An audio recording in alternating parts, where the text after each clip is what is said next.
Мынау жылқы. Мына апам оны жылқыны 750 мың теңгеге бағалап сатады.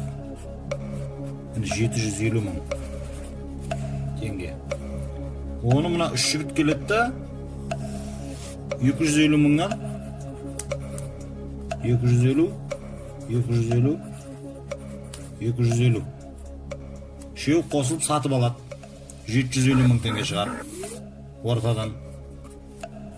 Сосын апам кешкісін отырып алып ойланады да, мысалға, 750 мыңға қымбат сатып жібердім осы жігіттерді, ұят болды ау деп, немересінің қолына 50 мың теңгені ұстатып жібереді. Бара апарып бер мыналарға деп.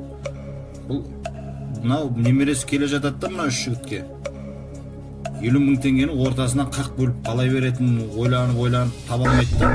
Мынаған 10 мың, мынаған 10 мың, мынаған 10 мың береді. 20 мың теңгені қалтасына салып алады. Енді мыналарда 250-ден емес, сонда расходтары 240-тан шығады ғой. 240 үшеуіне. Мынанікі. Енді қараңыз. Үшеуін қосқанда 720 мың болады. Мына баланың қалтасындағы 20 мың теңгені қосса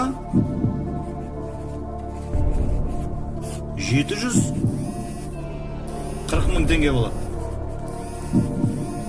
10 мың теңгесі қайда сонда? Кім тауып береді? Тауып беріңіздер шал.